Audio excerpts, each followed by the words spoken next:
Fala, meu povo, tudo bem? Deus abençoe. Que o Espírito Santo nos conduza nesse caminho de santidade para sempre, né?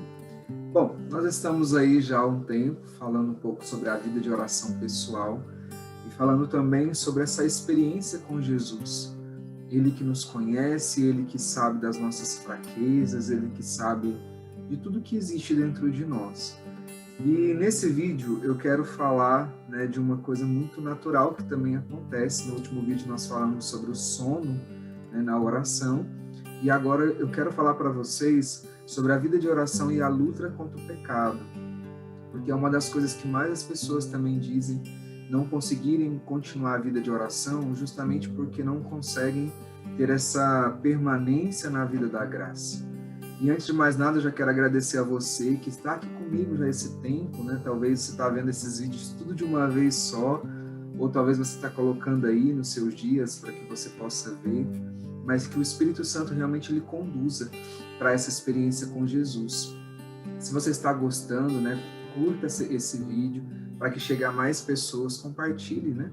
Dentro dos seus grupos, as suas realidades, para os jovens, né, para adultos, famílias, né, enfim. E também deixe seu comentário, se você tem alguma dúvida, talvez a partir da sua dúvida venha também um novo vídeo, enfim.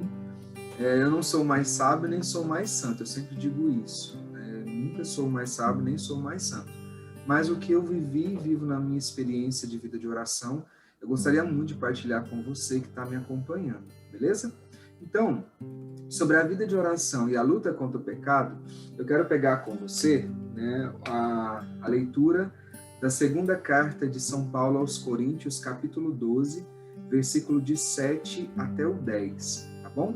Então, São Paulo aos Coríntios, segunda carta, né, capítulo 12, versículo de 7 a 10. Então, preste atenção.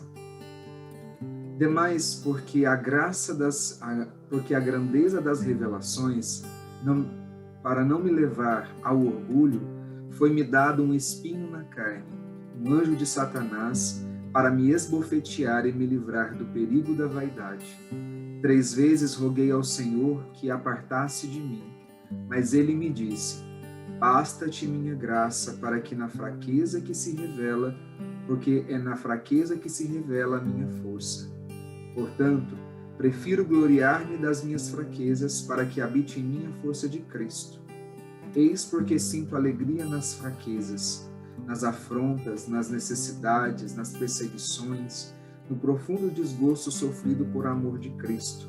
Porque quando me sinto fraco, então é que sou forte. Eu peguei a tradução da Bíblia da Ave Maria, porque ela fala realmente dessa palavra espinho na carne, né? Uma das coisas que a gente precisa entender é que na caminhada a gente vai tendo essa clareza da voz de Deus para a nossa vida. Eu sempre fui da Igreja Católica, sempre, né, posso dizer, fui praticante, né? Como eu sou natural de Minas Gerais, então para nós sempre foi o tradicionalismo, né? A Semana Santa vivida com muita intensidade, o silêncio em casa, não se ligava o som para nada. Sexta-feira da Paixão, né, a gente fazia o jejum da carne, quarta-feira de cinzas, como é prescrito pela igreja, né? Mas não podia fazer limpeza em casa, porque era um dia de oração, um dia de silêncio, procissões, né? Novenários, né? Dia de Nossa Senhora Aparecida, enfim. Então, assim, sempre eu posso dizer para vocês que eu fui uma pessoa que rezava, né? Sempre fui. Eu, quando eu era pequeno, também fiquei na creche das Irmãs Filhas de São José, e para mim sempre foi assim, muito próximo, né, da graça de Deus, porque as irmãs também rezavam conosco lá, catequese, enfim. Mas, há 20 anos atrás, quando eu estou gravando esse vídeo, agora no ano de 2021, há 20 anos atrás eu tive uma experiência com o amor de Deus. Até o ano de 2000, 2001, eu tinha uma experiência com Deus. E ele era importante para mim, só que ele era algo importante para mim. Ele era algo assim que eu não conseguiria viver sem, né? Porque a gente aprendia. Eu tenho lembranças da minha mãe, que ela acordava muito cedo para poder fazer o almoço para meu pai levar para a roça, e ela colocava, né, no radinho dela, às 6 horas da manhã, a oração da Ave Maria, né, cantada lá pelo Chitãozinho Chororó, e a oração de São Francisco, né, enfim, né? Então tudo isso é muito notório na minha vida. Só que Deus era algo muito importante para mim. Durante a minha experiência de oração nesses 20 anos, Deus se tornou alguém para mim. E esse alguém que eu me relaciono é o próprio Jesus. Olhar para Jesus é olhar para alguém que eu possa ter uma experiência. Ele virou meu amigo durante esses 20 anos de caminhada. Aliás, foram 20 anos de fidelidade, de orações fortes. Não, meus irmãos, houve momentos de desertos, momentos muito fortes, assim, onde eu não sentia Deus, onde eu não tinha respostas. Mas eu preciso entender que a minha oração não me faz pecar menos. A minha oração me faz ser mais forte diante do pecado, porque o pecado sempre vai existir, sempre vai existir. Então, muitas pessoas costumam dizer assim, nossa, parece que eu rezo, mas chega um momento em que parece que eu estou pecando mais. Não é que a gente vai pecando mais, é porque nós vamos entendendo e os nossos olhos, eles como se abrem, né, para as verdades que estão à nossa volta. A gente começa a ver realmente o que era o pecado, o que não é pecado, o que é certo, o que não é certo. E o nosso crivo de escolha, ele se torna um pouco mais aguçado. E aí você vai vendo que muitas coisas vão ferindo, né, você na vida de oração.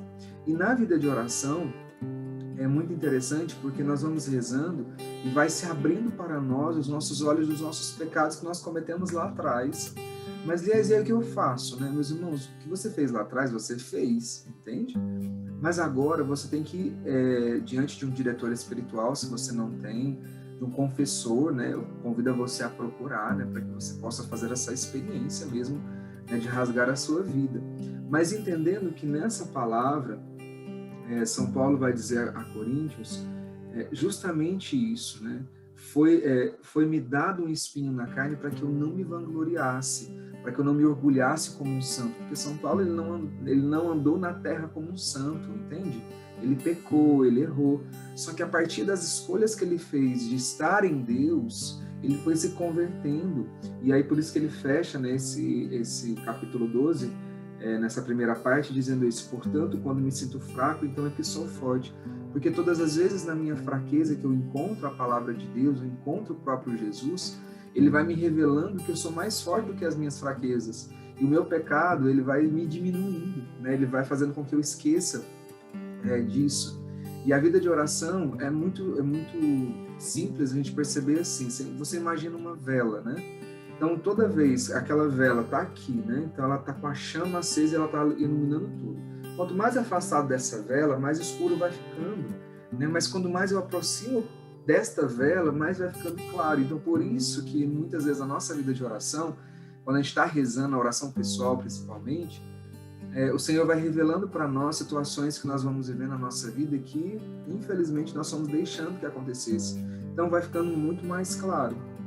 E muitas pessoas, elas se focam muito mais no pecado do que em gerar em si as virtudes que vão combater aquele pecado. Se nós vemos na história de São Pedro, por exemplo, São Pedro era muito orgulhoso, né? Turrão, né? Era um pescador muito duro, né?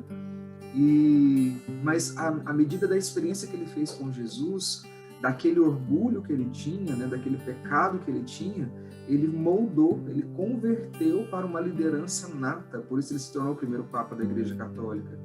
Então, assim, a partir da experiência com Jesus, deixando com que ele me converta, né, é nesse momento que eu e você vamos ter essa experiência da graça de Deus.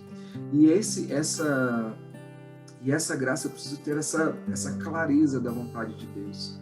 E às vezes, meus irmãos, na hora que você está rezando a sua oração pessoal, vai vir aqueles pecados, né, como que um botãozinho de repete, né? Do repete, porque muitas vezes esse nosso pecado, ele mostra qual é a virtude que o Senhor, ele precisa moldar dentro de nós, que ele precisa fazer acontecer. E um dos segredos que eu, né, coloco na minha vida é, diante daquilo que o Senhor me revela, pedir ao Senhor as virtudes necessárias para superar aquele pecado, seja do orgulho, da prepotência, da arrogância, da vaidade, da gula, seja também da preguiça, né? Senhor, qual é a virtude que eu preciso? Temperança, eu preciso da virtude da caridade, eu preciso da virtude da misericórdia, eu preciso, Senhor. Então, eu faço com aquela revelação, né, vamos dizer assim, aquele insight, aquela graça, aquela lembrança, aquela memória que o Senhor trouxe na minha oração, eu faço como um trampolim que me leva para rezar. Eu não paro naquilo ali, eu não fico ali me alimentando com ressentimentos, porque não adianta nada, você já cometeu o pecado. Se você já confessou, pecado confessado, pecado esquecido. Então, assim, a partir disso eu preciso ter uma determinada decisão da minha vida de oração. Não é porque o Senhor me revela, né, os meus pecados cometidos, que eu vou me sentir tão pequeno que eu não vou conseguir rezar mais. Ao contrário, é aí que eu tenho que rezar mais. É aí que eu tenho que ir. Eu não vou para a minha vida de oração porque eu tenho vontade. Eu tenho que ir para a minha vida de oração porque eu tenho uma necessidade de encontrar com Deus e fazer uma experiência radical com o amor de Deus. E muitas vezes no dia que você não quer rezar, o dia que você está com muito sono, está muito cansado, é o dia que Deus mais vai falar com você. É o dia que talvez ele não vai nem tanto falar, mas ele vai te amar incansavelmente.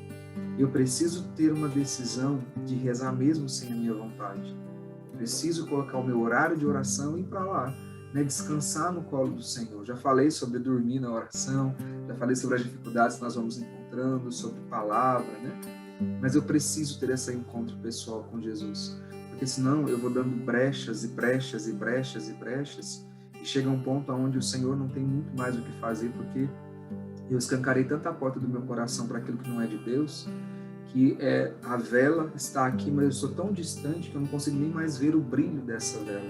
E eu preciso ter essa coragem de voltar, tá bom? Que Deus abençoe você, que esses vídeos tenham te ajudado em alguma coisa, né? Eu convido a você, se você puder, novamente curtir, comentar, compartilhar, né?